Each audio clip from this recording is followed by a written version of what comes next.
Today, I would like to take this opportunity to share my feeling on the Dharma chakra.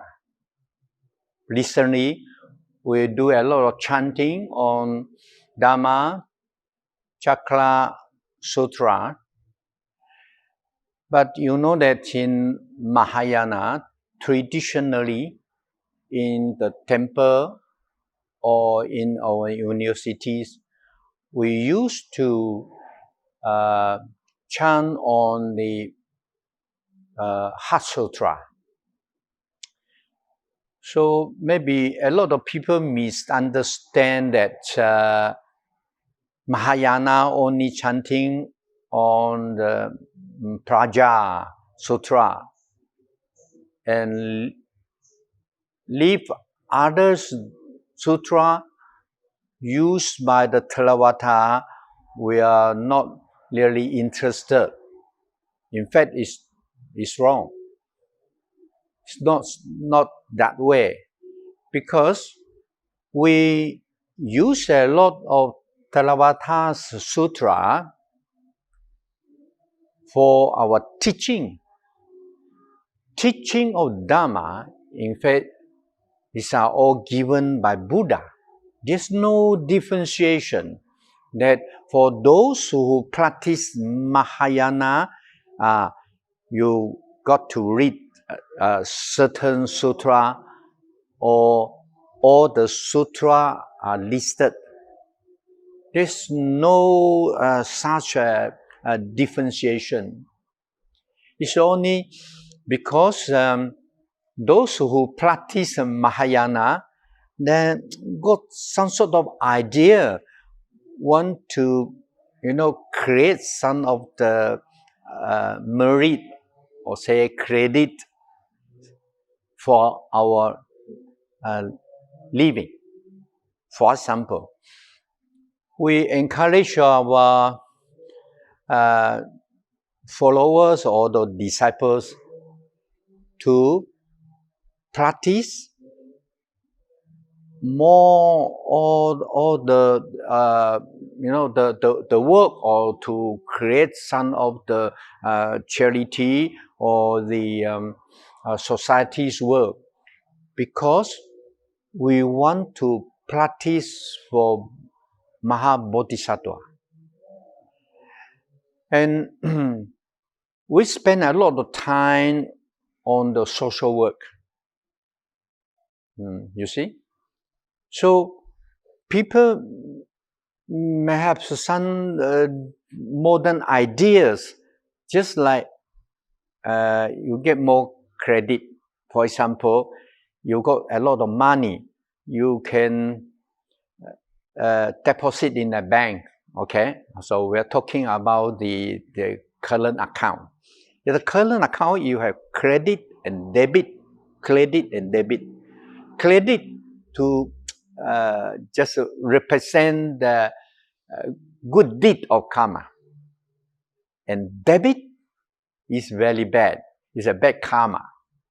So people will think that you have done a lot of credit or debit, and then at the end, monthly, you got a monthly statement, you got the balance. That means you got some idea that if you have done something wrong, that is a very bad karma. Then next day, you have to do a lot of good deed to get good karma, to balance it, or to just to clear your debit in the bank account. Perhaps that's a lot of people think like that. That's why the Mahayana would like to do a lot of social work to get a lot of credit, because we are worried that we have already incidentally done a lot of very bad credit. Because of that way, I think we choose those sutra that can get more credit to us. But actually in practice, it's not like that. because we really know that our good deed of karma cannot just to replace or to clear or to deduce the bad karma. So you see, mostly people think that, why our life, our living life is so, a lot of suffering, painfulness. We are looking forward to some sort of better life. So when you are saying that there is a very happy heaven, this is very attractive. That's why a lot of people, rather than believe in some or religious saying about, no, can easily go to heaven, attractive. So in Mahayana, we don't use heaven to attractive people. We use good karma, good deed. Then we must do a lot of social work. This is usually we do that. But before that, we must let people understand why in our life there are so much suffering. This is what we call dukkha, isn't it? So dukkha's where it come from? When we facing the painfulness, we just no happiness. So people will rather think or expect a future to be happy and would like to live livingly. We leave all this suffering, go away, run away.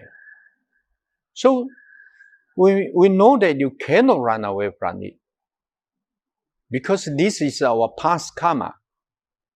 So once we explain this to the devotees, they understand. So actually in Mahayana, we use a lot of dharma talks on explain the noble path, isn't it?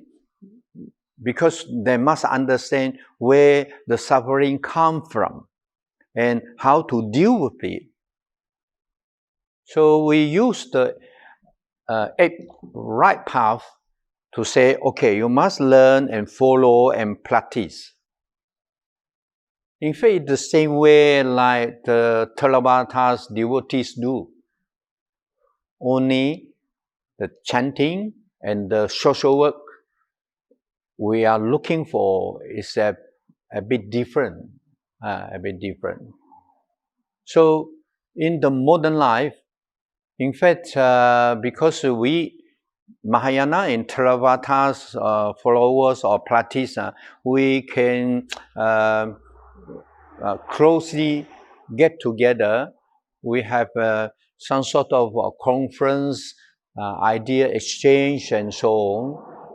So it's not that difficult to say, okay, Theravada and Mahayana shouldn't be divided into two parts. In fact, we can work together. Recently, we do a lot of practice and Dharma talk, so on the Dharma chakra. And we find that our devotees like it very much, because when do the chanting, and you also, we also try to interpret and explain the meaning of it. So we believe whatever Buddha say or whatever Buddha taught in any sutra, in fact, this all should be suitable for us. Now, in our modern way of life, you see, if you want to get more people to believe or get more people to really want to practice and to experience it and to really feel the meaning of the teaching of the sutra, we have to just modernly try to marketing, just preaching. Yeah, but marketing is the modern way of how to spread, just like advertising, social media, and so on. Especially now, we can go through some sort of software app, and this we can just make use of it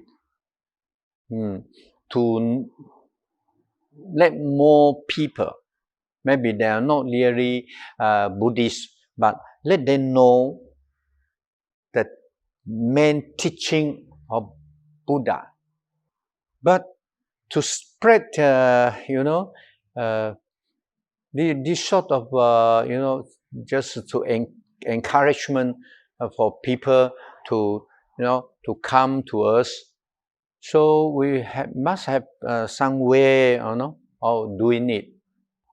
So what can attract people? So now modern chanting, we are using some sort of singing, to just like singing a song and so on. I say if we can use this sort or go, through the social media or go to TV. I think this is a very powerful way of doing it. A lot of Chinese Buddhists, they prefer to do a lot of chanting in Heart Sutra.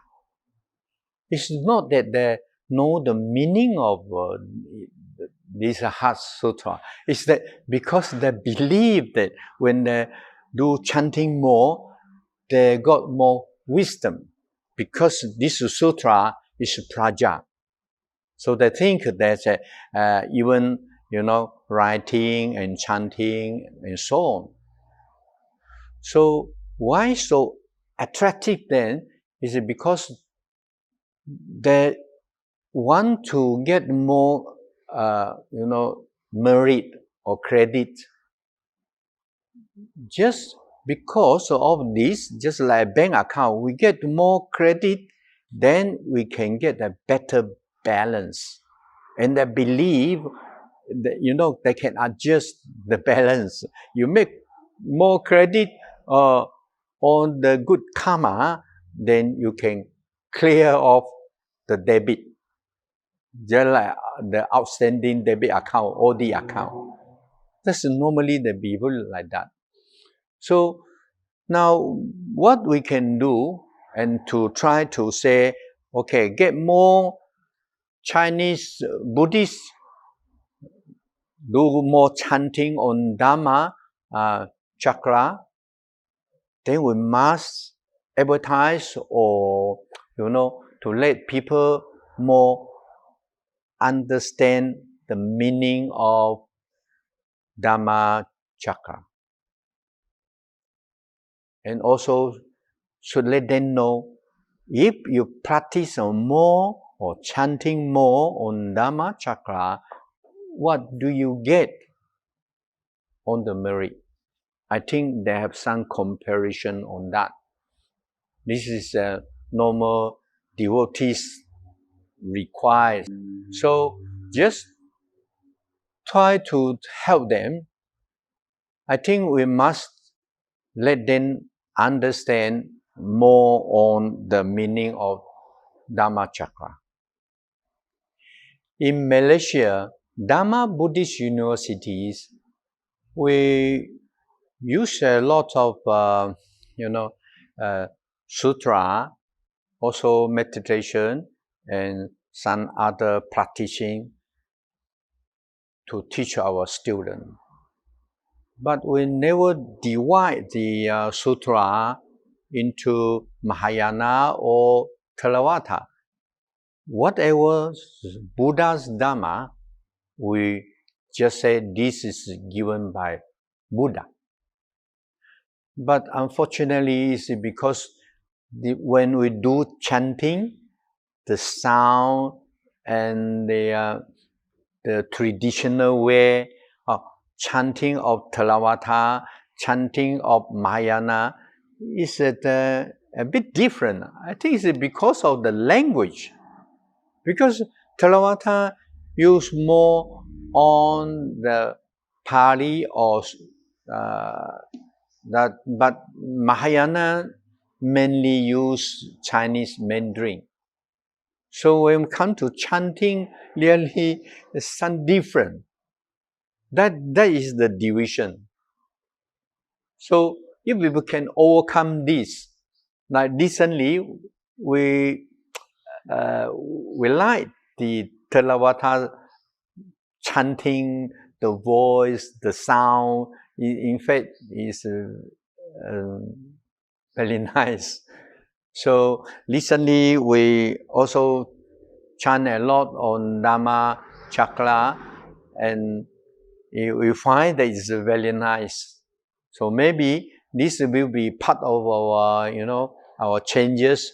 But now we encourage our devotees to practice Dhamma Chakra more.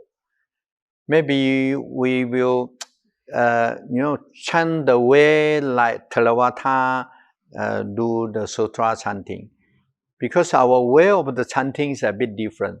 So we have to adjust to let them find that it's so very interesting and like it. That is what we try to do. I believe WAB will be the very best and suitable bridge for the Mahayana and Theravadas to work together closely and harmony, because this is what we really hope for. Let us work very hard and put the Dharma into practice in our daily life.